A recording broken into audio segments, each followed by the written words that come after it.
very good. Then on the other side, we are, got the comment from the AT&T CEO said iPhone 17 is doing well, but not so much. We ourselves ran our own survey on smartphones that said, okay, it's okay, but again, not that exciting. So when you have the US side of things that we are looking at, that shows us kind of lukewarm response, not spectacular, but on the China side, we expect good numbers. So the blend of that is, I think things are going to be fine today. It's going to be in line with what the consensus expects. But then the question is, what are they going to talk about Yeah. in terms of tariff costs for fourth quarter or the December quarter, which is their first quarter? That's, I think, is a very big deal. I And the think second Anurag, you is, summed it up so nicely by saying, okay, but not that exciting for Apple. yeah, I mean, that is the big story because think about a company here that's growing 6, 7, 8%. This is not a double digit grower at this point. The big question over there is all the legal challenges, the tariffs. So, but at the same time, the good part about Apple is they're not spending that much on AI. And in our view, whichever model in the end does the best, they're going to go and license that as part of their iOS system. So that's a positive that they're not spending that much on AI or developing their own AI. They would just use the massive cash they hold on their balance sheet to buy their way into some kind of, proven AI. Is that what we're looking for? See, that's what we think is this is why we think it's okay for them not to spend money because that's what they did with the search business. They didn't get into the search business. They just went ahead and said, okay, Google, you have the best search engine. Why don't you come on my platform? I'll make you the default. And on top of that, why don't you pay me $20 billion a year for that? They already are working with OpenAI. There is a rumor, and Mark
I have the pleasure to present to you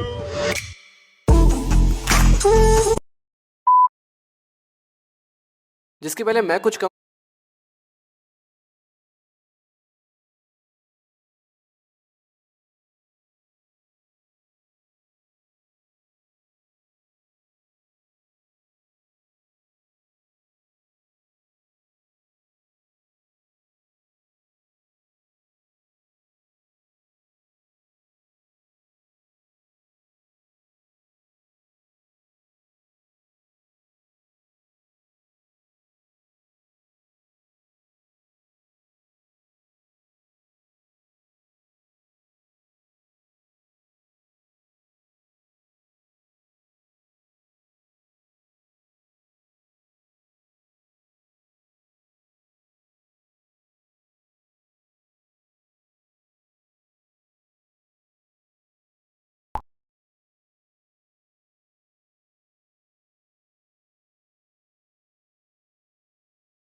This is Bloomberg Intelligence with Scarlett Fu and Paul Sweeney on Bloomberg Radio.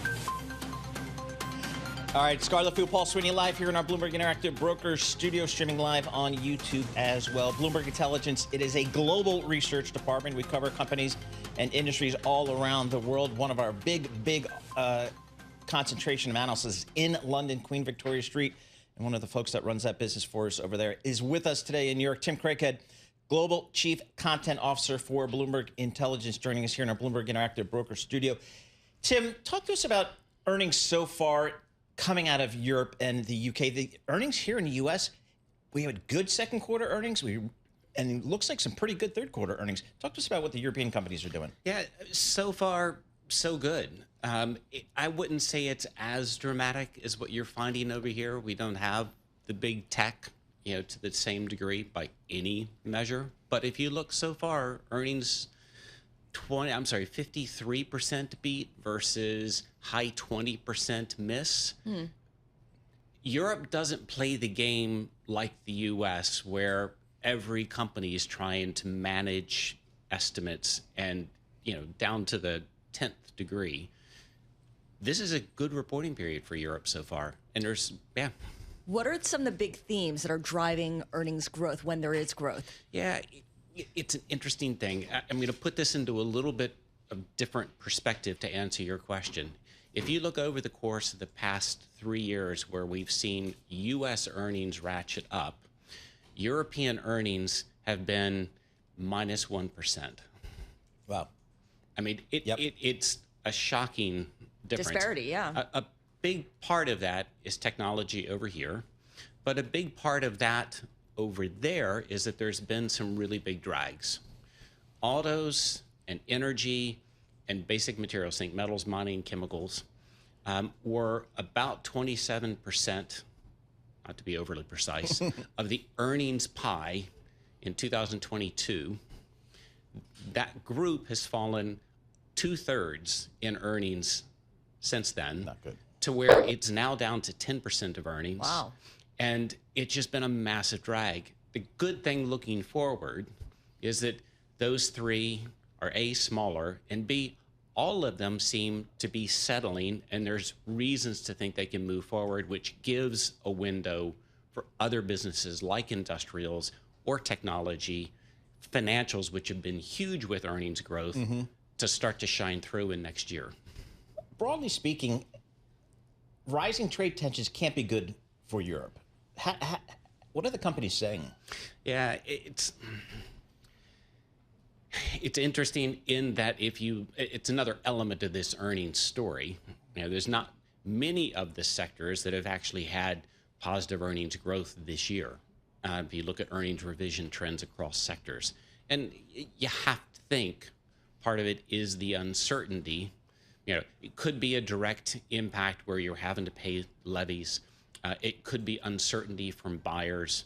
It's definitely a majority of companies over the first half of the year and even this reporting period have talked about those two elements, supplier uncertainty or direct impact, that are an issue for earnings. There's been, a third or more that have said, yes, we can mitigate and this, that, and the other, but it is an issue. And to the degree that things are starting to settle out a little bit, it's another one of those things where we could see some positivity as we look into next year.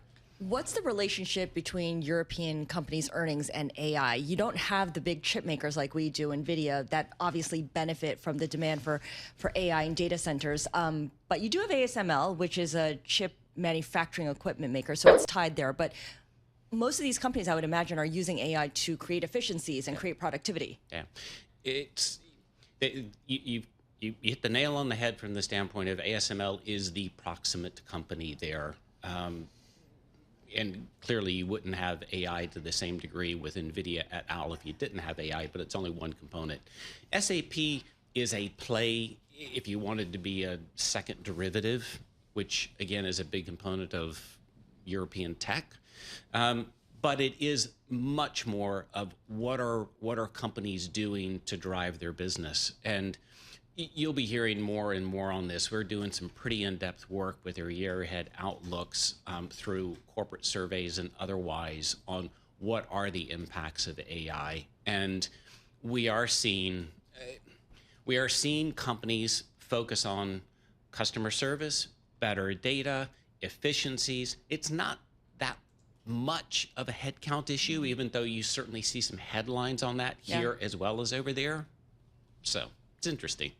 And then I got to ask you about the one theme that has been driving European stocks, which is European defense companies. Rheinmetall doesn't report until next week, but this is like where we're going to see a lot of the numbers, maybe, because certainly there's a lot of enthusiasm for this group. Yep. Valuations have ratcheted up. Sales and earnings have ratcheted up. The European defense imperative is a critical theme. Everybody's talking about it, from regulators to corporates to investors. Those stocks have gone haywire. The valuations are far higher than the U.S. comparables. Really? Okay. Even if we go to 3.5% of GDP, which is now targeted across the NATO countries for defense spending, it's a question of how much of that can actually be spent in Europe. It's a narrow window in terms of who are the European defense contractors. Yep. Rheinmetall is a big deal. Right. There's a huge push from an industrial capacity perspective to make that a broader base. All right, Tim, thanks so much for joining us there. Tim Craighead, Global Chief Content Officer for Bloomberg Intelligence. For our listeners in the U.S., a reminder, you can listen to us via satellite radio on Sirius XM Channel 121. Access the world's only global audio business network, coast to coast, 24 hours a day. Bloomberg Radio on Sirius XM Channel 121 is presented by Oracle. Stay tuned for the market news and industry research coming up right now.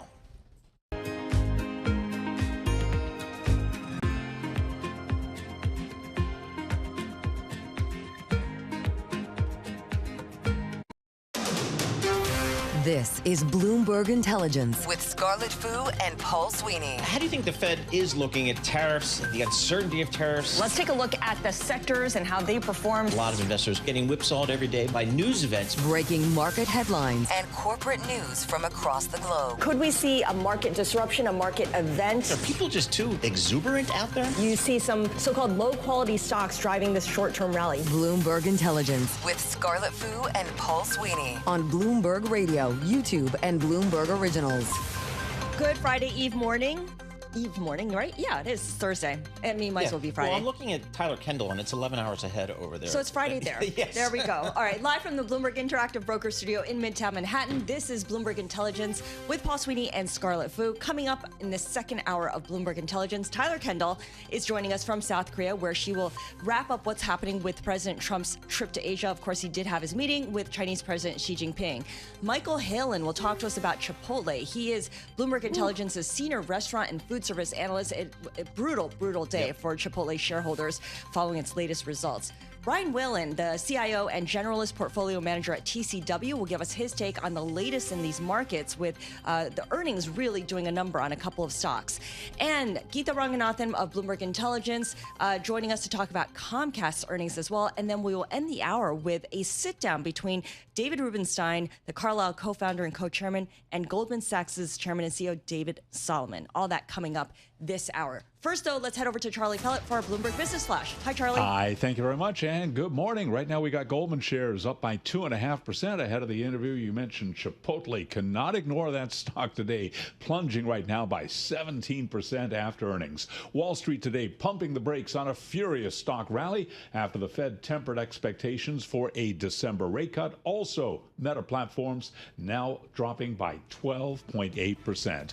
The Dow, however, trading at a record up 340 points. Dow Industrials up 0.7%.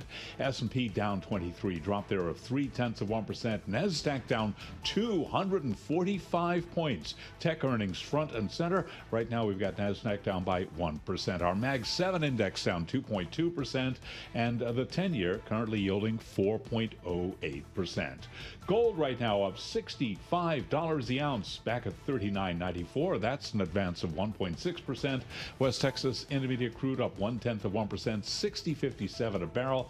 And Bitcoin right now, Bitcoin down 2.9%, 108,235 right now on Bitcoin. Well, earnings certainly on everybody's mind today after the tech earnings last night, and of course Apple and Amazon after the bell today. As for the market outlook, Adam Farstrup is head of multi-asset North America at Schroders. He was a guest this morning on Bloomberg Surveillance. From here, we still see strength coming through the U.S. and actually emerging markets where earnings are supporting things. So the valuations, clearly not something that makes you really comfortable at night. But as long as we continue to have these earnings come through, we think investors should stay risk on. Adam Farstrup of Schroders. Now, speaking of earnings, Alphabet shares, they're up 4.8%. Meta Platforms down 12.6%. Microsoft after earnings down 2.7%. And the big event after the close of trading today, Apple and Amazon will be all over those numbers as they break ahead of earnings. Apple down little change now, under 0.1%. Amazon down now by 1.1%. And for on-demand news 24 hours a day, subscribe to Bloomberg News Now wherever you get your podcasts. I'm Charlie Pellet. That is a Bloomberg Business Flash. All right, Charlie Pellet, thank you so much. We appreciate that. Scarlett Fu and Paul Sweeney, we're live here with you in our Bloomberg Interactive Broker studio in New York City, rainy, windy New York City. We're also streaming live on the internet as well. Scarlett, I think the biggest takeaway from President Trump's trip to Asia, for me at least, is I now know that South Korea is 11 hours ahead of us. That's my takeaway. We had to figure that out because poor Tyler Kendall, who's our Bloomberg Washington correspondent, has been up all hours of the night and day to bring us live reporting. Totally confused. I'm sure she is as well. Tyler Kendall, Bloomberg Television Washington correspondent. Tyler, you've been with the president all week in Asia here. Obviously, the big highlight was the meeting yesterday between President Trump and President Xi. And I guess looking at the Bloomberg reporting, it feels like, okay, they have a truce, a little bit of a détente, without maybe addressing some of the bigger issues out there. Is that kind of what you're hearing in that part of the world? Right, exactly, Paul. In fact, our analysts at Bloomberg Economics say that while, of course, this is a welcome calm, it really is probably both sides just buying time to gain up and bolster their economic standing ahead of what's expected to be a long road ahead to address those more fundamental issues that really started this trade war between the U.S. and China, particularly when it comes around rebalancing trade, as the White House likes to say. Though we did get some tangible outcomes from this visit, of course, particularly that meeting yesterday between the two leaders. China is set to see an immediate reduction when it comes to their tariff rates against them, as President Trump has pledged to cut that 20% tariff related to fentanyl in half over what he says are pledges from the Chinese president to curb those so-called precursor chemicals that are used to make the drug. And also, we saw really a pullback of some of the recent escalation in tensions from just the past week. It feels like almost everything that was put on the table as a threat has now been dialed back in some way, shape, or form. As you well know, China now saying that they're going to delay those export curbs on critical and rare earth minerals, also begin purchasing U.S. soybeans. We did get an update from the Treasury Secretary earlier today saying that China does intend to buy 12 million tons of soybeans through the end of this year. That actually is in line with many analyst forecasts for where we should be for the remainder of the harvest season. And then on the U.S. side, Scarlett and Paul, we're seeing the U.S. back off some of its threats, actually already imposed fees on Chinese ships that are docked at U.S. ports, and then also reversing a rule that would have heightened restrictions on blacklisted Chinese companies. So all in all, a dialing back of tensions, but clear that there are still some really big issues here as we wait to see what the next year ahead holds amid this trade truce. Yeah, I'm glad you bring up the really big issues that have not been resolved, because they include things like sales of NVIDIA's Blackwell chips to China, although my understanding is that the two sides did talk about chips, the whole issue of Taiwan and how the U.S. is approaching that big question, and whether China will continue to buy Russian oil as well. Right, exactly. So a couple of things we could dig into there. One, President Trump did say that they discussed the efforts to end the war in Ukraine, Scarlett, but we haven't gotten any indication that China is going to stem its flow when it comes to Russian energy supplies. Of course, as you well know, China, a huge buyer of Russian crude. 20% of China's net imports of crude do come from Russia. And of course, the Kremlin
lot of the mags stocks falling. Of course, many of this led by Meta. We're seeing shares of Meta down as much as 14%. This is the worst day that we're seeing here for the company in over a year. And this is really investors being spooked by spending here. So we're hearing a lot of heavy spending from a lot of these AI giants here, but it's really about whether or not they're able to back up everything that they're putting down and pouring their money into. And it seems as though Wall Street is really closely scrutinizing Meta here in particular. They are planning to raise at least $25 billion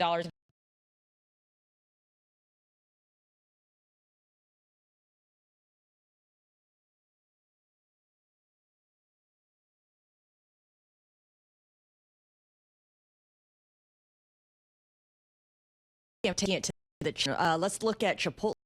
worst performing stock in the S&P 500. I love to talk about food, so this is a great moment for me.